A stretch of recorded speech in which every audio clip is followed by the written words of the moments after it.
The envelope was sitting on the kitchen counter when I got home. Not unusual, we got mail every day. Grocery store flyers, credit card offers, the occasional bill. I set my keys down next to it, loosened my tie, and went to pour myself a glass of water. I was 54 years old, I'd been working since 6 that morning, and all I wanted was to sit in my recliner for 20 minutes before dinner. I almost didn't open it. That's the part I keep coming back to. How close I came to just tossing it on the pile with everything else and going to watch the news. How different everything would look right now if I had. But something made me pick it up. It was from our bank, the joint savings account we'd had since the early years, the one we never really touched anymore. We'd started it when our son was born, back when we were young and optimistic, and believed that putting $50 a month away would somehow matter by the time he needed college. Life got complicated. The account sat there. I hadn't looked at a statement from that account in probably 2 years. I opened it standing right there at the counter, still in my work clothes. The balance was $412. I set the paper down. I picked it up again. I read the number a second time, and then a third, the way you do when your brain refuses to process something that doesn't fit the world as you understand it. 14 months ago, that account had held $63,000. My name is Howard, and I was married for 26 years. I want to say that up front, because I think it matters. 26 years is not nothing. That's not a starter marriage, not some youthful mistake you chalk up to being in your 20s and not knowing yourself yet. 26 years is a life. It's a mortgage paid off together, a kid raised together, Christmases and arguments about the thermostat and the specific way she always burned the bottom of the rice, no matter what pot she used. 26 years is the kind of thing where you stop seeing the person clearly, not because you love them less, but because they've become part of the furniture of your life. You stop looking. You assume. That's what I did. I assumed. Her name was Beverly? Bev. We met at a work conference in Cincinnati in 1998, which sounds incredibly boring, and also is exactly how it happened. She laughed at something I said. I don't even remember what. And I thought, I would really like to hear that laugh again. We were married 18 months later. Our son, Tyler, was born 2 years after that. For most of those 26 years, things were fine. Not fireworks, not magazine cover romance, but solid and real and good in the way that ordinary life is good when you're not paying attention to how good it is. We had a nice house in Greenville, South Carolina. I worked in commercial insurance. Bev managed the front office for a dental practice about 4 miles from our house.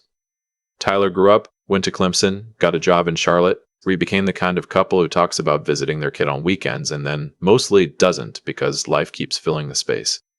We were fine. And then, apparently, we weren't. I didn't say anything to Bev about the bank statement that night. I put it back in the envelope. I folded the envelope and slipped it into my briefcase. I made myself eat dinner. She made pasta. She always made pasta on Tuesdays. She's done it for 20 years. And I sat across from her and I said things like, "How was your day?" And "I think it might rain this weekend." And I watched her face for something I didn't have a name for yet. She seemed normal. That's the word that kept bouncing around in my head later when I couldn't sleep. Normal. She complained about a patient at the office who'd been rude to the receptionist. She mentioned that the neighbor's dog had gotten into our garbage again. She laughed at something on the television. Normal. I lay awake until 2 in the morning thinking about $63,000 and where it goes. The next day on my lunch break, I went online and pulled up every statement for that account going back 18 months. What I found was methodical, not a single large withdrawal that would set off alarms. Instead, there were transfers. Small ones, 300 here, 500 there, occasionally 800, moving to an account number I didn't recognize, consistently, over the course of 14 months.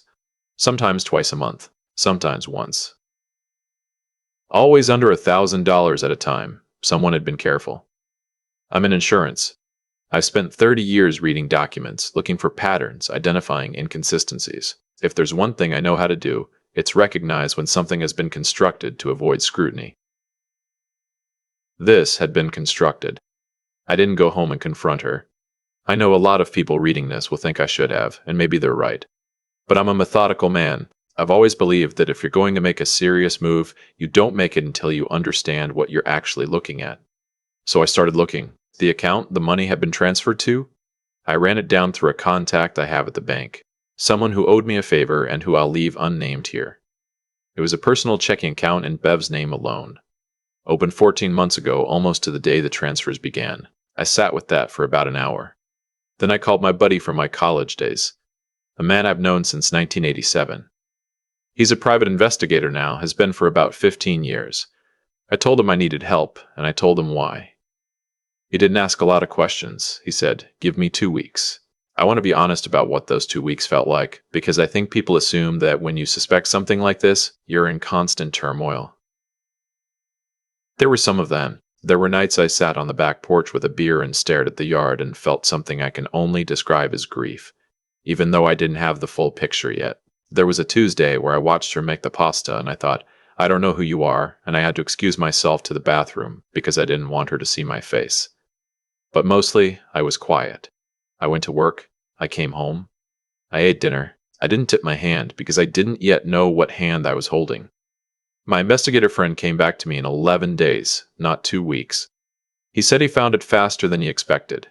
He said my wife had been seeing a man named Stuart. Stuart worked at the same dental practice, not a dentist. He handled their billing and insurance claims.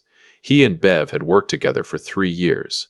He was 47, never married, lived alone in a condo about 8 miles from our house. They had been together, by my friend's best estimate based on phone records and other documentation he gathered, for at least 14 months. The same 14 months the money had been moving. I asked my friend if there was more. He paused before he answered, which told me there was. He said Bev had put a deposit down on an apartment, a 2-bedroom, in a complex on the other side of town.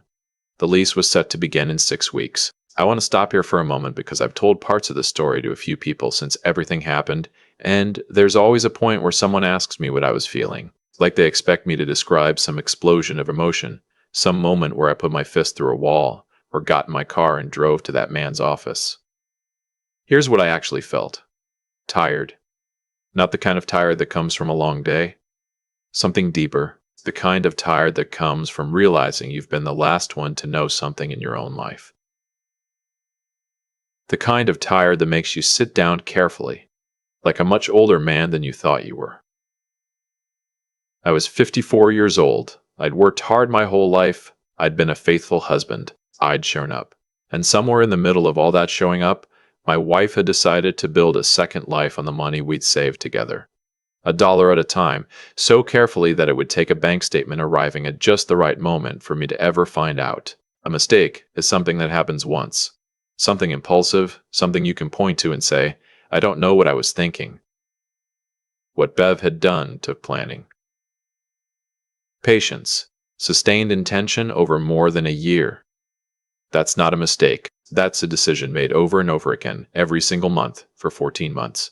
I decided I needed a lawyer. I found one through my insurance network, a family law attorney in downtown Greenville, a woman named Patricia Oakes, who came highly recommended and who, it turned out, had seen situations like mine more than a few times.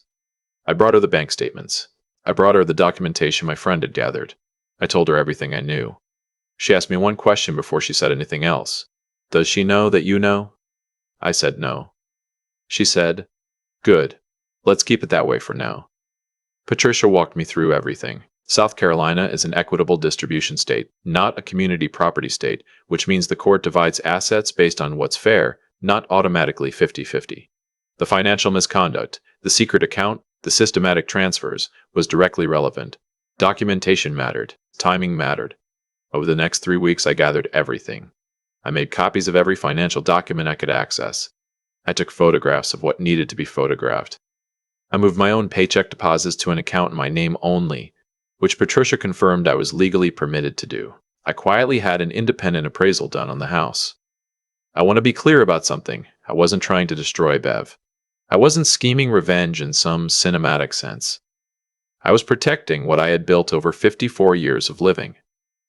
There's a difference. Tyler called on a Thursday night. Just a regular catch-up call. Nothing unusual. He asked how things were going. I said, fine. Everything's fine. How's work? I don't know if I'll ever be able to explain to him how much it cost me to have that conversation. My son didn't know his family was about to change shape. I wasn't going to be the one to tell him over the phone in the middle of all of it. I kept it together. I hung up. I sat in the dark in my living room for a long time. Then I went to bed. I had work in the morning. It was a Saturday when I finally talked to Bev. Not because I'd planned it for a Saturday specifically, but because that's when it happened to feel like the right time. Tyler was in Charlotte. I had no work obligations. The house was quiet. We'd had breakfast. She made eggs. I made toast, completely ordinary. And we were sitting at the kitchen table with our coffee cups and the Saturday paper, the way we had done for 20 years. She was reading something about a garden show. I was staring at the back of the sports section without seeing any of it. I said her name. Just her name, nothing else. Something in my voice made her look up. I've thought about that a lot since. How a single word, your own name, can carry an entire weight that the other person recognizes before they understand why. She looked at me, and she already knew. I could see it. Her face didn't change exactly, but something behind it shifted, the way a house settles when the foundation moves. I put the bank statement on the table between us, the one with the $400 balance. I put the transfer records next to it. I didn't say anything. I just let her look. She was quiet for a long time. Long enough that I started to count the seconds without meaning to. And then she said my name. Howard. Like it was an apology by itself. She didn't try to tell me it wasn't what it looked like. I'll give her that. She didn't insult me with a lie. Not at that point. She said she was sorry. She said it had gotten out of hand. She said she hadn't meant for it to go this far and that she still cared about me, and that she didn't know how things had gotten so complicated. I listened to all of it. I let her talk until she ran out of things to say, and then I asked her one question. I said, "Were you planning to tell me about the apartment?" She went very still. I said I knew about the account. I knew about Stuart. I knew about the account to his town with a lease starting in 6 weeks. I'd known for almost a month. She started crying, real tears. I don't doubt they were real. Bev is not a cold person, and whatever she'd done, I don't believe she ever wanted to hurt me in some deliberate, calculated way. I think she told herself a story where she could have both things for a little while longer, and somewhere in that story she'd stopped thinking too hard about what it would look like from where I was standing. I handed her a box of tissues from the counter. I've tried to think about what that gesture says about me, and I still don't know. Maybe it just means I was raised to be decent even when I'm bleeding. She asked me what I wanted to do. What I wanted. I told her that Patricia Oakes' office would be in touch with her attorney and that I hoped she'd be reasonable, and that I thought, given everything, she probably owed me that much. She said she didn't want things to be ugly. I said I didn't either. I said the time for things not to be ugly was the last 14 months. That ship had left. She asked if I'd told Tyler. I said not yet, and that was the one part of all of this that I genuinely didn't know how to handle, and that it was the only part of the conversation I wasn't willing to have right now. She nodded. She wiped her eyes. She looked out the kitchen window at the yard I'd mowed 100 times, the garden she planted, the bird feeder Tyler had given us for Christmas when he was 12 years old and thought it was the most practical gift anyone could give. She said she was sorry again. I said I know. I took my coffee cup to the sink. I rinsed it out. I put on my jacket and I picked up my keys and I drove to the hardware store. Because I had needed weather stripping for the garage door for about 3 months and I hadn't gotten around to it. I bought the weather stripping. I drove home. I installed it. I'm a practical man. The door still needed weather stripping, regardless of everything else. Her brother called me 2 days later. Raymond. A good guy. I'd always thought. We'd watched football together for 2 decades. Grilled out at his place more times than I could count. I liked Raymond. He said he'd heard what was happening, and he was real sorry about all of it, and he understood why I was upset. And here it came. He wanted me to think about whether this really had to go all the way to divorce. Whether Bev and I couldn't sit down and work through it, whether, given how many years we had together, some kind of counseling might. I let him finish. Then I told him that I respected him, and that I understood he was in a difficult position, and that none of what was happening was his fault. And then I told him that what his sister had done wasn't something that happened to me. She hadn't run a red light. She had made a split-second error in judgment. She had spent 14 months carefully moving money from our shared account into a private account while conducting a relationship with another man and putting a deposit on an apartment where she apparently intended to go start that other life. That's not a mistake you work through in counseling. That's a conclusion somebody reached on their own, over a long period of time, and then acted on. Raymond got quiet. I said I hoped he and I could stay on decent terms, because I'd always genuinely liked him. but that I needed him to understand that there was nothing to reconsider. He said he understood. I believe he did. Her sister called the following week with a softer version of the same argument. I was shorter with her, not because I disliked her, but because I'd already had the conversation once and I didn't have the patience to have it again at exactly the same length. I said I appreciated her concern and that this was between Bev and me and our attorneys. She said she hoped I could find it in my heart to be the bigger person. I thought about that phrase for a long time after I hung up. Be the bigger person. I've heard it my whole life, and I think I understand what people mean when they say it. Rise above. Don't escalate. Choose grace. Those are good values. I believe in them. But I've come to think there's a way that phrase gets misused. Sometimes what people mean when they say be the bigger person is accept something you shouldn't have to accept. So the rest of us don't have to deal with the discomfort of the consequences. Sometimes a bigger person is the person who quietly lets themselves be treated as less than they deserve, and everyone else gets to feel good about calling it grace. Walking away from something broken isn't smallness. Protecting yourself isn't failure. I spent 26 years being a faithful husband, a present father, a man who came home and stayed home. That counted for something. It deserved to count. I'm the one who decides when I've been big enough. The divorce took about 9 months from filing to finalization. It was not pleasant, but it also was not the catastrophe I'd feared. Bev did ultimately choose to be reasonable, at least relative to what it could have been. The secret account and the documented transfers gave Patricia clear leverage when it came to the asset division, and Bev knew it. The house went on the market. We split the proceeds. My retirement account stayed mine. She got her car and a portion of what remained in the joint account. The apartment across town. She moved there before the ink was dry on the sale of the house. I assume Stuart was part of that picture, though I made a decision somewhere in the middle of all of this not to spend energy thinking about Stuart. He was never really the point. Tyler took it hard. That part I'd known was coming, and knowing didn't make it easier. He's a grown man, 30 years old, smart, capable. But a divorce is a divorce no matter how old you are when it happens to your parents. He was angry for a while. Some of that anger came my direction, which I accepted without argument, because he needed somewhere to put it and I could hold it. Eventually, he sorted out where the weight of responsibility actually sat. He and I are good. We talk every Sunday. That's one thing that didn't break. I'm in a rental house now, about 12 minutes from where we used to live. It's smaller, but I've made it comfortable.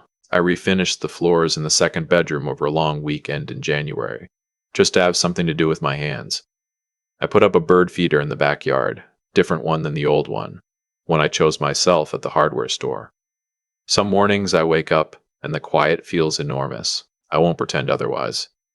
But there's a difference between lonely and lost. I know where I am. I know what I did and didn't do. I know I showed up for 26 years and that showing up mattered, even if the story ended somewhere I didn't see coming. I was 54 years old when I opened that envelope. I'm 55 now, and I've learned something I didn't expect to learn. There's a specific kind of freedom that comes from the moment you stop trying to hold together, something that the other person already let go. You don't feel it right away.